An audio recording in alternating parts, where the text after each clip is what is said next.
There we go. Hello, good afternoon, everyone. It's very good to see you all. I hope you'll enjoy this debut film in the YouTube series called Architectural Oddities, produced jointly by and for the Derbyshire Historic Buildings Trust and Nottingham Trent University. Do look out for the next one, which is going to be called Sunflowers in the Park, which is an exploration of the impact of the aesthetic movement at the turn of the 19th century, on the development of the Park Estate in Nottingham. At the end of today's film, I will be very happy to take any questions. So without more ado, let's run the film.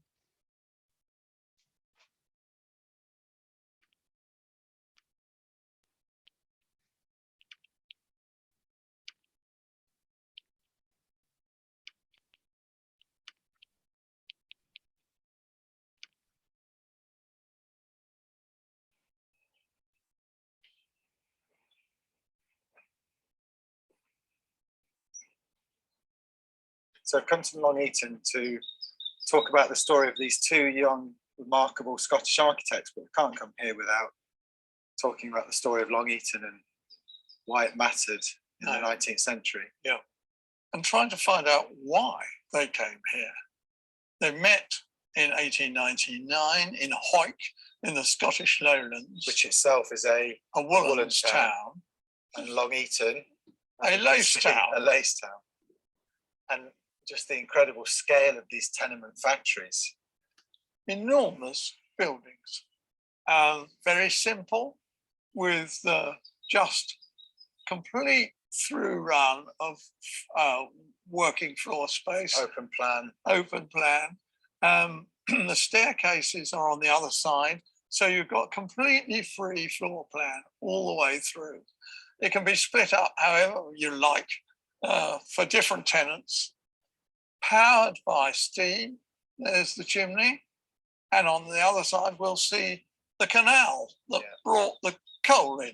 Yeah, so you had a happy combination of resources all coming together, and particularly this idea of the lack of trade unionism. So apparently that was one of the factors that made this an attractive place for entrepreneurs. Brought the workers perhaps over from Nottingham. So Nottingham's an established lace town by the 1850s. Long Eaton's a bit later, 1860s, 70s, 80s. The population doubles. I think the first mills are in the 1840s, but they were very small. Yeah. And it really takes off in the 50s, 60s, 70s, 80s. The population doubles between the 70s and the 80s in this town.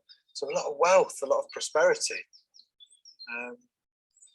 And the local authority apparently provided very few services, cheap rates.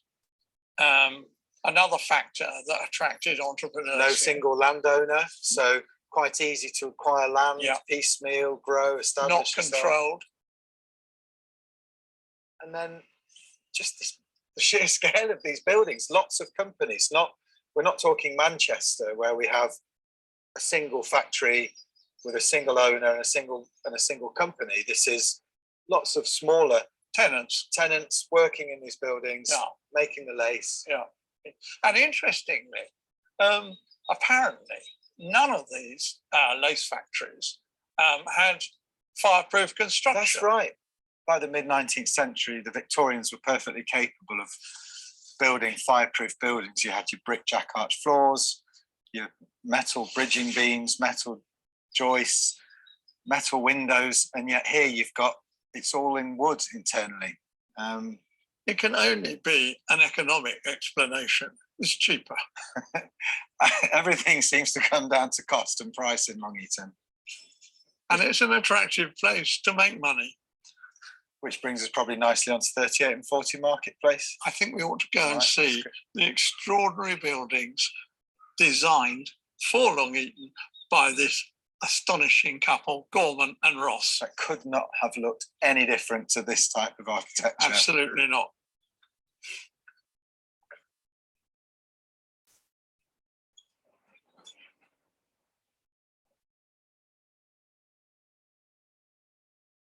So we've got to start with these two buildings. Their first buildings in Long Eaton, 38 and 40 Marketplace. 38 came first in 1903, And then on to number 40, 1904.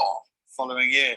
And they just look like UFOs that have landed from outer space. I mean, how do you even begin to describe this architecture of these buildings? People in Long Eaton must have thought they were like things coming down from space. I mean, they're so extraordinarily different to anything here. If you compare the first one with the building next to it, which is kind of standard East Midlands Victorian Edwardian building, look, I mean, it's just staggeringly different, isn't it? And that's the thing. You go to a town like Long Eaton, other provincial towns, you see your Gothic, your classical, your eclectic, maybe some arts and crafts and Art Nouveau, but this doesn't fit into those categories. No. It's extraordinary abstract shapes. Look at those brick turrets with those projecting blocks contrasting with the red brick. It's a wonderfully bizarre and I think delightful composition. Yeah, and commissioned by a speculative developer that we need to know more A about. speculative developer, Wallace, who was an associate of a very iffy financier, Hooley. who ended up in prison for fraud. And you're thinking, what was their incentive to bring them down here from Scotland? Can you come and design me some buildings that are going to blow the minds of the local people? If only we knew the real story. I mean, persuading a speculative developer to spend that kind of money when he didn't actually have to. But if you go round the back, it's as cheap can be. And you see why it's speculative. It's a Queen Anne front and a Mary Anne back. Yeah, absolutely. Yeah. Well, frankly, this is hilarious, isn't it? I mean, you couldn't get a bigger contrast, could you? That beautifully, carefully considered composition. But I wonder if this is Clarence Ross and the front is James Gorman. Well, perhaps this is the time to introduce the idea that there were two architects with different levels of ability. Well, completely different abilities in terms of design. I mean, doubtless they were both very competent technically, but if you look at Clarence Ross's building, The theatre. they are so totally different. I mean, James Gorman was one on his own. I mean, he was just quite different, and looks back to, I think, his time when he was influenced by Mackintosh in Glasgow. Yes. So studying at the Glasgow School of Art at the same time. Both in Glasgow.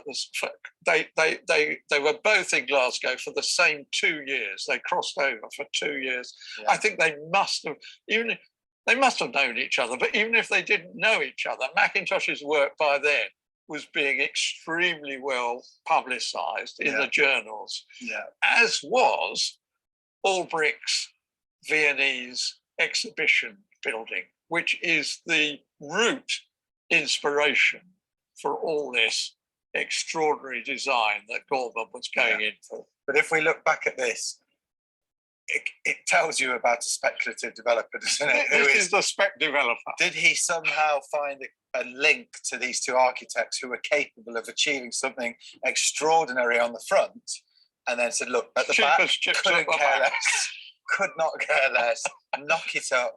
He may have designed something nice at the back, and then the developer says, I'm not going to pay for the front and the back. Looked at the costings and thought, forget it. Just cut it all. And then they start with 38. You've got a lockup downstairs, offices above. And then the developer gets them to build another one, equally bizarre. I mean, in fact, rather more decorative. Would you say? And more expensive, probably. But that was not speculative. That was for the Midland Counties Bank. Which is an established institution. Yeah. But they're thinking, I want some of this. Yeah. I like this wacky design. They must have thought that, mustn't they? And of course, that wonderful banked facade. I mean, how many banks have got a facade like that? And of course, number 38 had a shop front very, very similar to that. which tragically got butchered when Sketchley took it over. It's a very 1960s thing with the marbling. Yeah, isn't it? yeah, Let's yeah. just Let's get rid of all that stuff. this and go Austin Powers, Yeah. marble effect. Yeah, yeah. And the turrets, that's rubbed brick. That's not something easy to do, is it? That's a difficult. That's real skilled You're having to craftsmanship. rub the brick, shape them Soft red brick shaped to that extraordinary phallic shape. Look at that arch. Do you see how it actually curves in at the bottom? inwardly, yeah. It's slightly Moorish. I mean, it's really oriental. And then it's got those kind of hood mold ends. You know, it's such an interesting mixture of sources. If you look at the rough cast render, Yeah. can you see a band that going runs across? Originally, that was lettering under that said York Chambers. Gold leaf painted. Yeah. Yeah. Then you come down and you've got this nice double oriel window with the lattice work. And the lattice work, that's something which is repeated Something throughout that's their work in repeated Long throughout. Eaton. Absolutely. It's one of their motifs. And then these turrets, have you seen anything like that anywhere else? Well, I can't think of one. Another example. The Michelin building in London? Certainly perhaps? nothing in Derbyshire. Yeah. One of their repeating motifs is a contrast between tight detail and then blank walling. So you get that in the turrets, don't you? You know, those projecting blocks beautifully contrast with the simple red brickwork. And then it's repeated on these slit windows. Okay, and then let's go on to 40. So they're happy with number 38. They've blown the minds of the locals. Yeah. The locals. So we want some more of this, the developer says. Let's keep going. Yeah. So Swiss chalet at the top. Well, it could be Central Europe, couldn't it? I mean, it's not Long Eaton, certainly. Bringing us down onto this mosaic tile pattern, which is again very European, very French, perhaps. And those tiles, the design of those tiles are really Art Nouveau tiles, aren't they? And then you come down further, you've got the repetition, which is a nice feature of their work, with these semicircular oriel windows. Yes. Quite narrow. Very narrow. You would expect them more perhaps articulated over 3 bays, but absolutely, just articulated for architectural reasons, not practical reasons at all. Yeah. And if you look at the brickwork, again, good craftsmanship, very tight details, rubbed bricks, paper thin joints, and every panel is different. If you look at the pattern of the brickwork, each one, decorative panels. Nogging, I suppose you'd call it. Brick nogging. And it's perhaps closer to being an arts and crafts detail of making everything the responsibility of the artisan, craftsman. And then you come down, you've got, again, decorative brackets, but smaller here. They're not really structural, are they? They're purely decorative. A massive keystone. Tripartite keystone, just advanced. In red sandstone, very pretty little decorative window over that smaller keystone over the door. And then you come down to the sill and you look at the charming detail of the profile of that. With every single bit of this composition is done with such confidence and originality. You need the stonemasons as well for that. You need good craftsmen. That's the other thing we forget. It's all good that the two of them drawing these buildings, but they still had to find the craftspeople, and they had to act as a clerk of works to oversee this. Absolutely, that needs to be on site a lot of the time. Supervising. They'd have to be. I bet they didn't have a clerk of works. I bet they were their own clerk of works. Well, we're going to think about that more at the library as well, aren't we? Because one of them's off by then. Yeah, so. fine. And all this done in 4 years. They've arrived they've set up their practice, they move into there, and then they design this one. And in 4 years' time, he's off. Bye-bye, off to Bye-bye, Long Malaysia. Okay, let's go meet the local historian who actually managed to save these buildings from demolition. Absolutely. Keith Reedman's been a champion for these buildings for over half a century. Keith, something Barry and I were trying to get to the bottom of, and it's intriguing really, is how did these two young Scots come to Long Eaton, design these really radical buildings? Was it a very progressive town council? What was the atmosphere of Long Eaton at the time? How was it ready to accept buildings of this style where not seen elsewhere really? Well, I think it was a fairly progressive town council, but one of the instigators of the art movement, if you like, in Long Eaton was the man who was the head teacher of the pupil teacher centre. This was Samuel Clegg. Oh. He was the man who was behind the library. Oh. And he was an art historian. He's written several books on the teaching of art, and there was a climate in Long Eaton to accept art as, you know, an acceptable study. One reason was that there were a lot of artists in Long Eaton, or you might not call them artists, but people who were designing lace. Oh.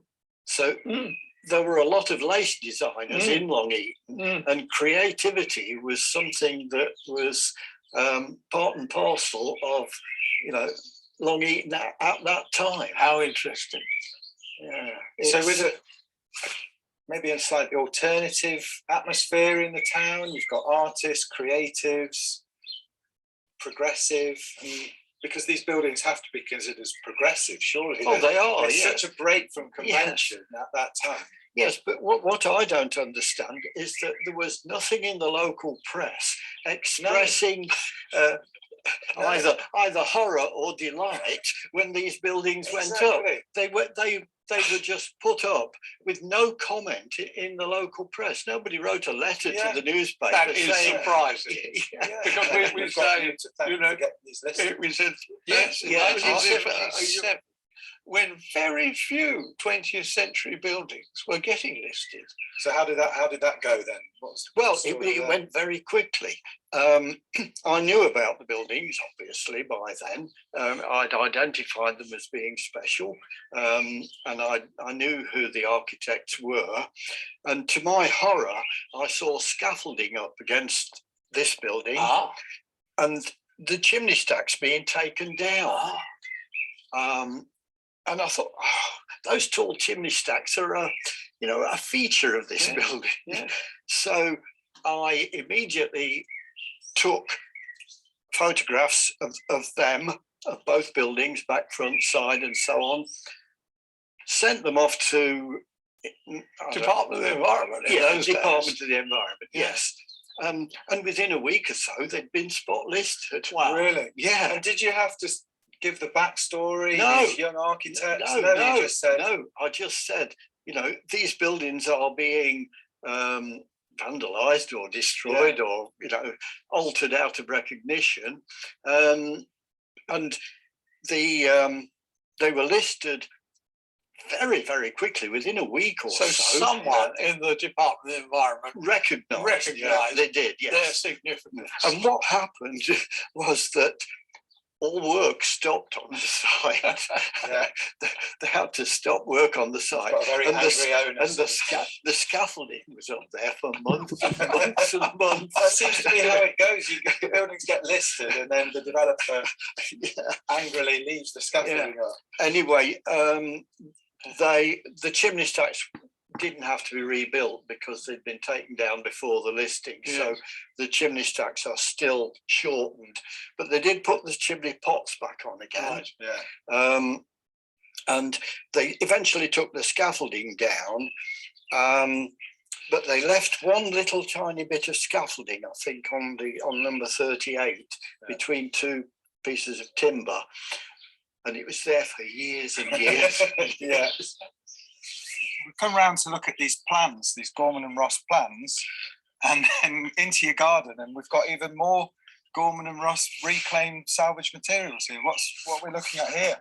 Well, the blue bricks are all specials. They're off a chimney head that was on the Oakley Mill factory. It was very decorative. It incorporated these white glazed fire clay blocks, which wasn't a particularly good idea, I think, for a chimney head, because it wasn't very long before they became black with the smoke, and even though I've tried to clean them, the smoke stains are still there. And it's a motif which is actually repeated on 38, or is it 40 marketplace? Yeah, on number 38, the turrets there have got similar projections in blocks made of the same material, but they stayed white. Incredible. Genuinely, we came around to look at these plans. We had no idea you've got half of Gorman and Ross's demolished buildings in your back garden. Yeah. So we've come from the other end of town, 38 and 40 Marketplace, and a very different building, same architects again. And here we have their masterpiece, the Carnegie Library. Look at that. Isn't it fantastic? It is a masterpiece.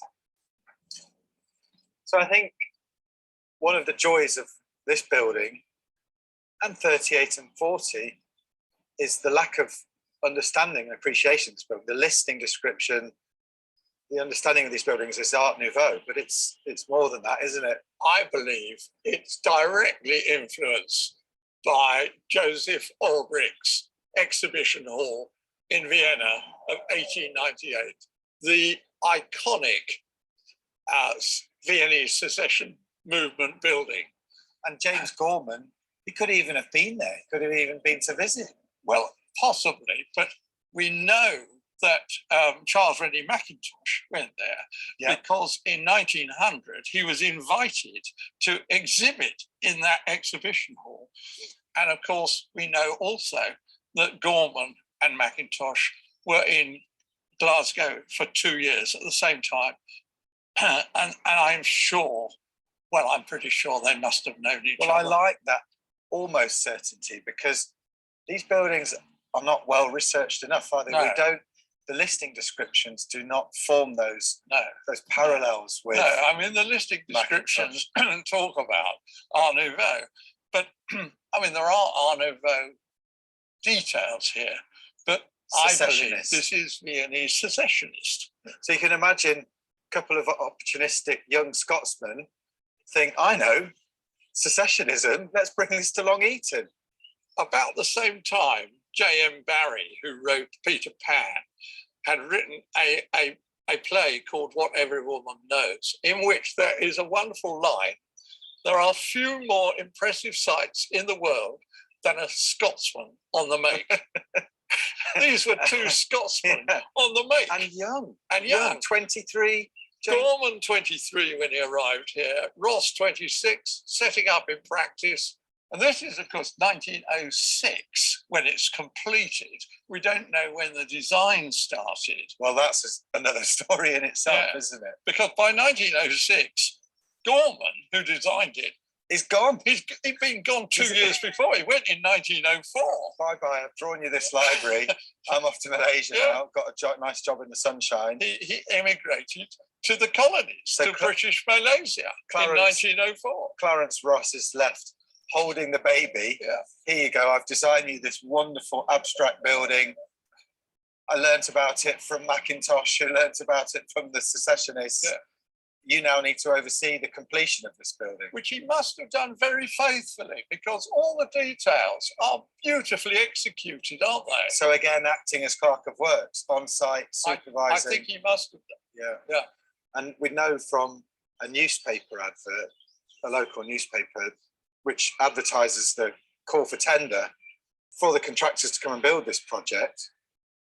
And they're still Gorman and Ross. So Gorman's saying to him, look, we'll still by name, we're still trading. Practice is still operating after Gorman's cleared off. And so Carnegie funds this library and is quite happy to go radical. And quite happy to pay for a highly decorative building. Yeah, exactly. It's not your conventional red brick library No. at a cheap cost. I mean, some of these details. And this is very nice all the way round. Yeah. There's no nasty back. Yeah, this is seen through from start to finish. Yeah. So you've got this lovely eaves band of beautiful turquoise mosaic all the way around the building. Yeah. And this lovely belled eaves, this lovely gracious curve where the roof line finishes. Very beautiful, isn't it? How it comes right out to these projecting eaves, finished off with OG guttering, just to give it that little bit of extra grace on the profile. Deep overhanging projecting eaves, giving that shadow light all the way around. And just look at this beautiful tympanum. The wonderful light today, it's really picking up the gold mosaic, isn't it? And the lettering, Pax and Lux. This is just how Olbrich had used lettering in his exhibition hall. With the mosaic detailing. With the mosaic detailing and the lettering.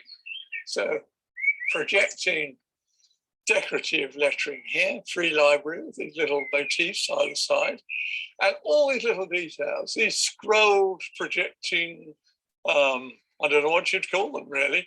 I suppose they're volutes really. If you look at them, they're half an Ionic capital volute, aren't they? Yeah. But reduced to an abstract shape. And then you've got these little crenellations, miniature crenellations. You've got heart shapes, which is a motif of Art Nouveau. Little florets on the lintels of the slit windows, like the slit windows of York Chambers. Yeah. Then the lattice work above the windows. Yes, as we saw seen in York Chambers and the bank building next door, the same kind of repetitive. And you see each of these glazing beveled glass. units, beveled glass, more cost.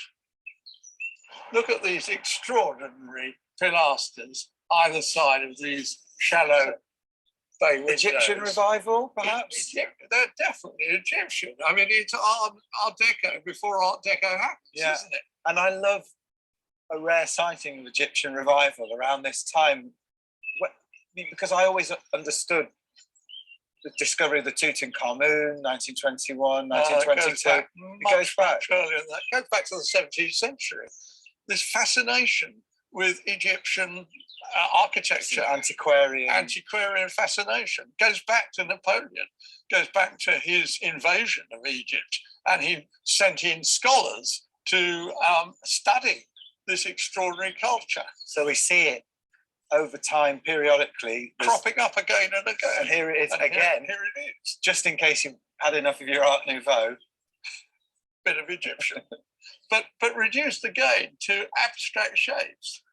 So wonderful detail. That central disc contrasting with the horizontal bands, going up to totally abstract capital, which then doesn't support anything.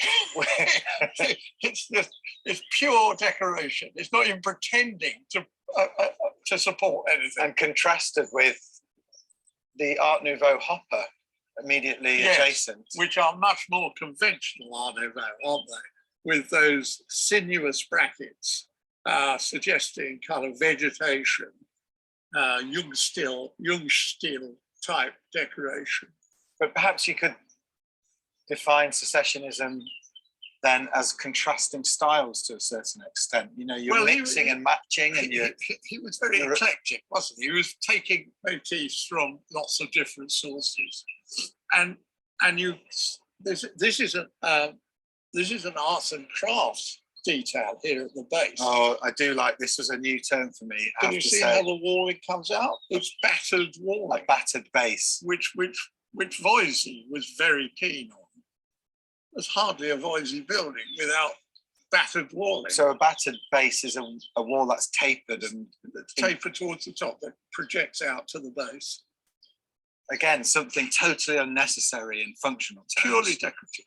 These are the kind of details which, unless you stand here and look carefully, you don't fully appreciate just how much intricacy. And care in detailing.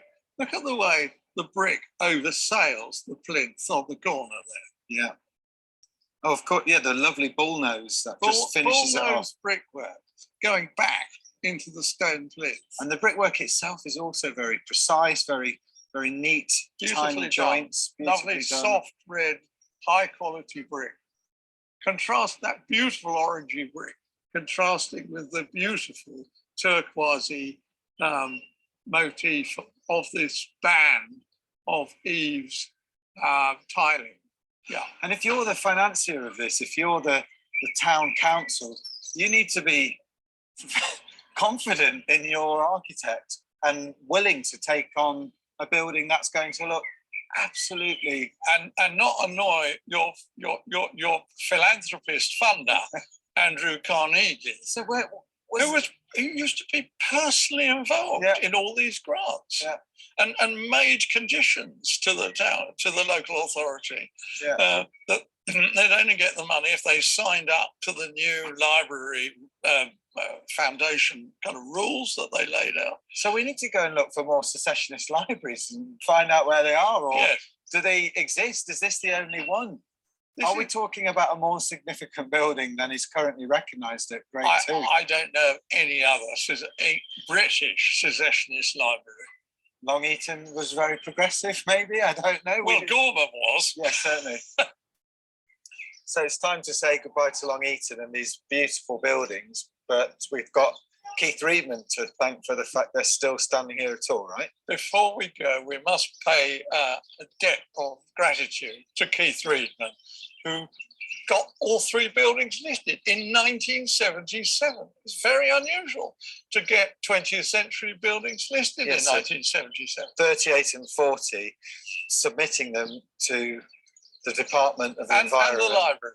And the library perhaps stood a better chance of listing, but those were under threat, right? 38 Well, and they were 40. already being spoiled by insensitive alteration. 38 York Chambers had lost its shopfront by then. Yeah. Sketches had ripped it out and put that awful new one in. So somehow managed to convince them to save the buildings, to Yeah. list them, and perhaps listing this, it may have stood the test of time, but it hasn't suffered any of those No horrible alteration. accretions that you might have found in the 80s No and 90s. serious alterations. So, So thank you, Keith Reedman, thank you very much. hero of Long Eaton.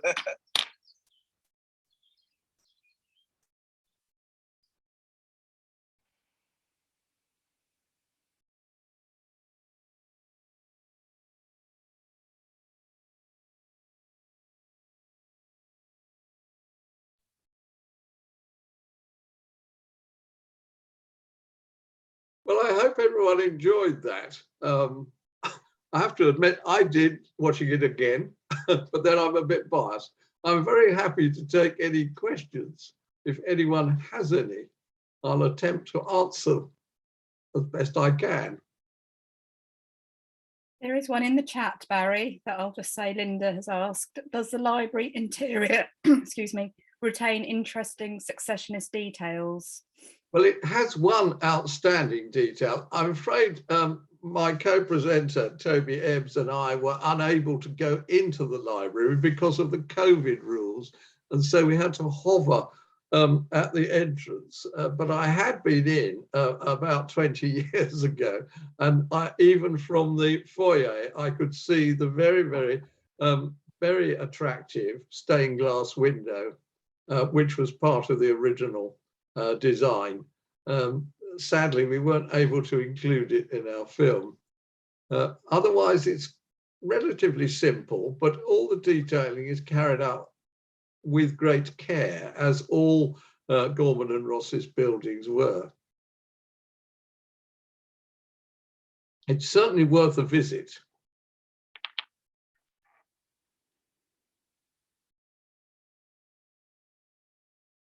Another one in the chat, Barry.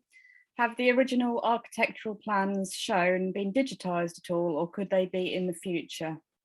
Well, that's a very good point, and I will take that up. The plans which were shown on the film were part of a big archive which Keith Reedman rescued from destruction. The local authority, of course, regularly gets rid of old records. All local authorities tend to do this. So it was marvelous that he was able to rescue a lot of original architectural drawings, and they are held now in the Derbyshire Record Office. Keith retained the ones we were showing on the film, and certainly it would be very good if we can get the ones he still owns digitized. That's a very good point. Thank you. Okay. Sheila asks, is the Long factory building being used now? And if so, in what way? Ah, well, that's another interesting point. Actually, Long Eaton now is a major centre for the manufacture of sofas, believe it or not.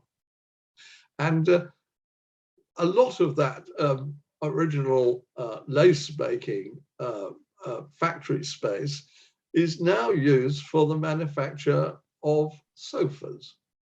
Why that has happened, I do not know. It would be interesting to find out. An interesting comment here from Hayley, who said she used to work in Ilkeston, and the Ilkeston Ormiston Enterprise Academy has a very interesting old part with amazing stained glass. She's never been in, but just seen the pictures on the internet, and wondered if you were aware, Barry, of this building, as it looks similar. I'm not sure which building it is. Can you describe it again? The Ilkeston Ormiston Enterprise Academy. No, Hayley, feel free to unmute yourself if you want to say anything. I don't know that one. I know the Ilkeston Carnegie Library, another library financed by Andrew Carnegie, who was another Scot, interestingly, but who made a fortune in America. But I'm not, unless that is now been rebranded as a different name. Oh, Peter's saying he thinks it's the old grammar school which he attended. Yes, no, I know the grammar school. Thank you.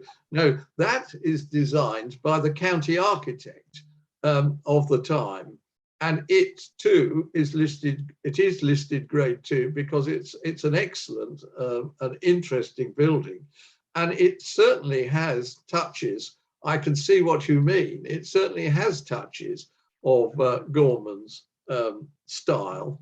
It has a wonderful dome. It's a very interesting building, and to some extent in that same tradition. Yes, I think we've definitely confirmed that's the right building. Someone else has agreed, and Peter mentions that it's the same architect as Hena Grammar School as well. Yes, whose name rather stupidly escapes me. No, it's Widows. Yeah, that's right. Yeah. Widows is a very distinguished county architect, and very many of his schools in Derbyshire are now listed Grade 2. Has anyone else got any questions for Barry? Feel free to unmute or write it in the chat. Oh, Susie. I'll come to you in a minute, Susie. Linda just asks, did the architect who stayed, the one who didn't go to Malaysia, do subsequent buildings in different designs? Yes, Ross did. His designs are very different and much more conventional. And I have to say, less impressive. But he too, immediately after that, emigrated, in his case, to Australia. So they both went to the colonies. Keith Reedman actually went out to Malaya, or I describe it in the film as Malaysia, but of course, at the time Gorman went there, it was called British Malaya. It's now called Malaysia. He went to Penang and worked for the government. And Keith Reedman, en route to Australia, stopped over at Penang and searched for his buildings there, but he only had 24 hours, I think, and didn't manage to find any. But gosh, what a committed researcher he is. No, but Ross went to Australia, and I have no idea what buildings. He too was working for the government in Australia. I'll just unmute you, Susie, so you can ask your question. Okay. Thank you. Can you hear me? Yes, I can, Susie, yes. Well, first of all, I'm really pleased that I'm going to be able to tell my Glaswegian friends that we've got a bit of Charles Mackintosh's art school in Derbyshire, which is fascinating. And it's the first time I've only just recently joined, and it's the first time I've been hearing about the descriptions of buildings, like the bullnose designs and things. So that's, again, I'm finding fascinating. So thank you for that. But I was just wondering, because I'm trying to seek out at the moment a Roy Christian book about Butterley bricks. And I just wondered, was there any possibility that Butterley bricks provided the bricks? Oh, well, I simply wouldn't know, Susie. Butterley, as a company, of course, goes back to the 18th century. But when they started manufacturing bricks, I have to admit, I do not know. I don't know if anyone else in our little community here knows. So please come in if you do know. But there is a Butterley research group now. And you might be able to find them if you go onto a search engine. And I suspect they would be able to tell you when the Butterley company started making bricks. Okay, I'll make that my task to seek them out. Good. Thank you very much. You let me know if you find out. Actually, I suspect not, because in fact, the red bricks used by Gorman are very soft rubbers, and I suspect the Butterley bricks would have been much harder for industrial use on the whole. Okay, thank you.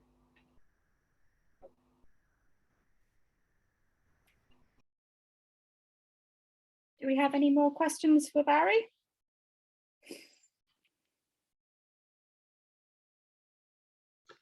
Well, it seems not. Thank you very much for logging in, as they say, this afternoon.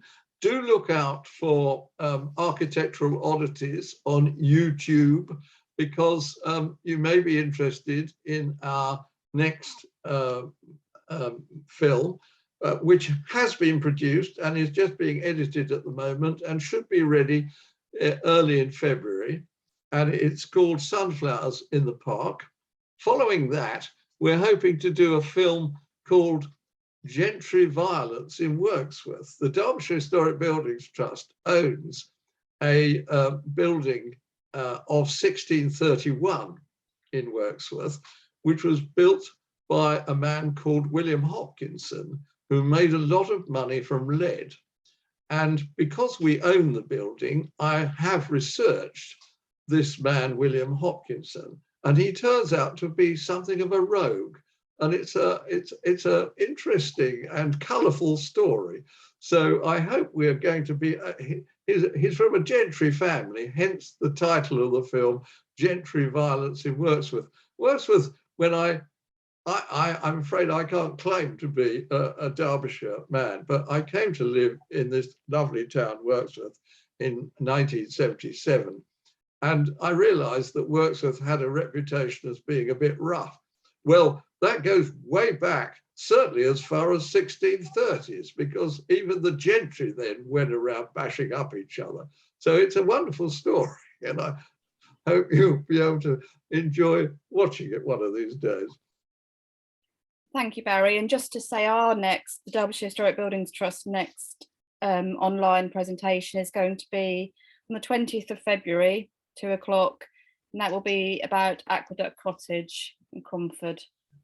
So details about that will be coming out very soon, so keep an eye out for that if you'd like to join us for that one.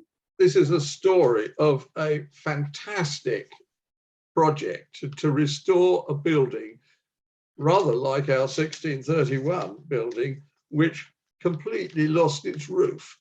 And a band of volunteers led by the remarkable Ron Common has restored this charming canal side cottage.